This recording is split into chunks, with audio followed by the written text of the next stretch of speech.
بسم اللہ الرحمن الرحیم۔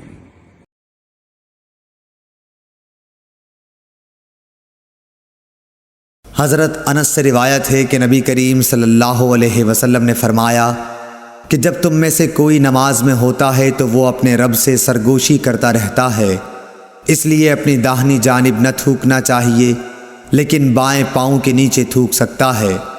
اور سعید نے قتادہ سے روایت کر کے بیان کیا کہ آگے یا سامنے نہ تھوکے، البتہ بائیں طرف پاؤں کے نیچے تھوک سکتا ہے۔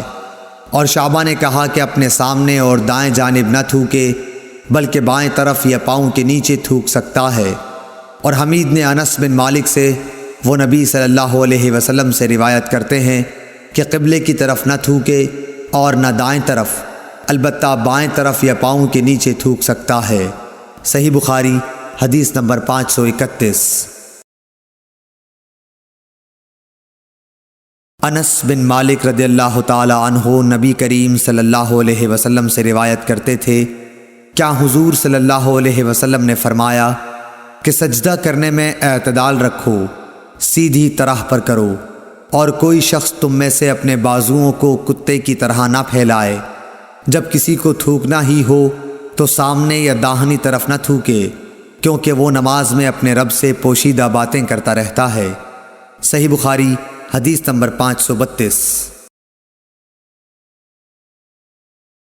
اعرج عبد الرحمن نے حدیث بیان کی، وہ حضرت ابو ہریرہ رضی اللہ تعالی عنہ سے روایت کرتے تھے، اور عبداللہ بن عمر رضی اللہ تعالی عنہ کے مولا نافع عبداللہ بن عمر رضی اللہ تعالی عنہ سے اس حدیث کی روایت کرتے تھے کہ ان دونوں صحابہ رضی اللہ عنہم نے رسول اللہ صلی اللہ علیہ وسلم سے روایت کی کہ آپ صلی اللہ علیہ وسلم نے فرمایا، جب گرمی تیز ہو جائے تو نماز کو ٹھنڈے وقت میں پڑھو، کیونکہ گرمی کی تیزی جہنم کی آگ کی بھاپ سے ہوتی ہے۔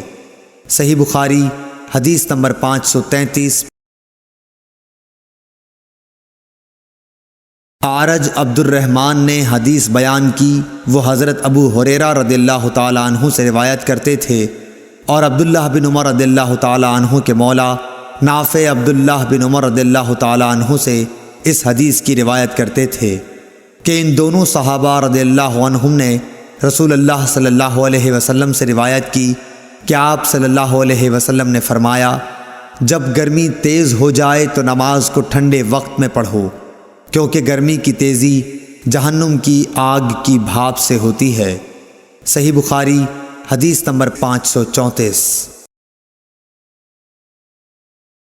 زید بن وہب ہمدانی نے ابو ذر رضی اللہ تعالی عنہ سے روایت کیا ہے کہ نبی صلی اللہ علیہ وسلم کے مؤذن بلال نے ظہر کی اذان دی تو آپ صلی اللہ علیہ وسلم نے فرمایا کہ ٹھنڈا کر، ٹھنڈا کر، یا یہ فرمایا کہ انتظار کر، انتظار کر، اور فرمایا کہ گرمی کی تیزی جہنم کی آگ کی بھاپ سے ہے، اس لیے جب گرمی سخت ہو جائے تو نماز ٹھنڈے وقت میں پڑھا کرو۔ پھر ظہر کی اذان اس وقت کہی گئی جب ہم نے ٹیلوں کے سائے دیکھ لیے۔ صحیح بخاری حدیث نمبر 535۔ ابو ہریرہ رضی اللہ تعالی عنہ نبی کریم صلی اللہ علیہ وسلم سے روایت کرتے ہیں کہ حضور اکرم صلی اللہ علیہ وسلم نے فرمایا کہ جب گرمی تیز ہو جائے تو نماز کو ٹھنڈے وقت میں پڑھا کرو، کیونکہ گرمی کی تیزی دوزخ کی آگ کی بھاپ کی وجہ سے ہوتی ہے۔ صحیح بخاری حدیث نمبر 536۔ دوزخ نے اپنے رب سے شکایت کی کہ اے میرے رب، آگ کی شدت کی وجہ سے میرے بعض حصے نے بعض حصے کو کھا لیا ہے۔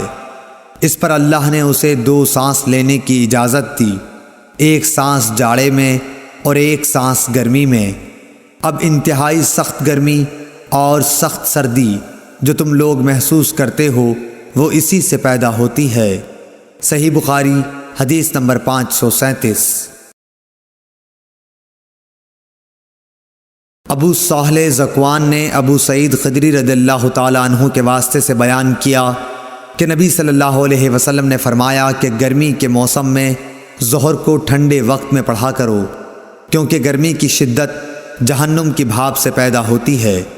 اس حدیث کی مطابقت سفیان سوری، یحییٰ اور ابو عوانہ نے اعمش کے واسطے سے کی ہے۔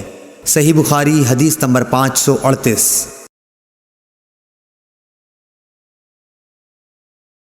بنی تیم اللہ کے غلام مہاجر ابو الحسن نے کہا کہ میں نے زید بن وہب جہنی سے سنا، وہ ابو ذر غفاری رضی اللہ تعالی عنہ سے نقل کرتے تھے کہ انہوں نے کہا کہ ہم ایک سفر میں رسول اللہ صلی اللہ علیہ وسلم کے ساتھ تھے۔ مؤذن نے چاہا کہ ظہر کی اذان دے، لیکن آپ نے فرمایا کہ وقت کو ٹھنڈا ہونے دو۔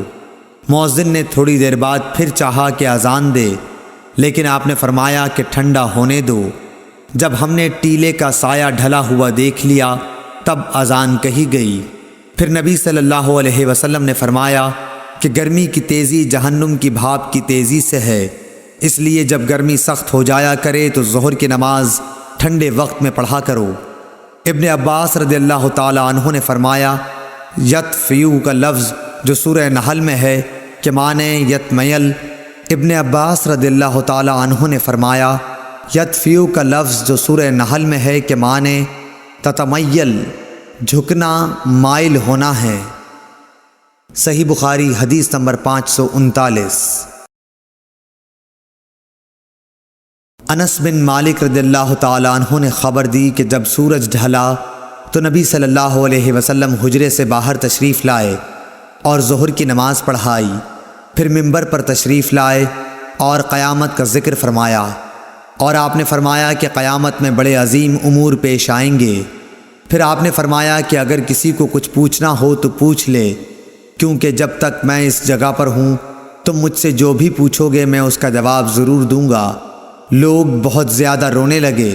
آپ برابر فرماتے جاتے تھے کہ جو کچھ پوچھنا ہو پوچھو۔ عبداللہ بن حذافہ سہمی کھڑے ہوئے اور دریافت کیا کہ حضور صلی اللہ علیہ وسلم میرے باپ کون ہیں؟ آپ نے فرمایا کہ تمہارے باپ حذافہ تھے۔ آپ اب بھی برابر فرما رہے تھے کہ پوچھو، کیا پوچھتے ہو؟ اتنے میں عمر رضی اللہ تعالی عنہ ادب سے گھٹنوں کے بل بیٹھ گئے اور انہوں نے فرمایا کہ ہم اللہ تعالیٰ کے مالک ہونے، اسلام کے دین ہونے اور محمد صلی اللہ علیہ وسلم کے نبی ہونے سے راضی اور خوش ہیں۔ پس اس گستاخی سے ہم باز آتے ہیں کہ آپ سے جا اور بے جا سوالات کریں۔ اس پر حضرت صلی اللہ علیہ وسلم خاموش ہو گئے۔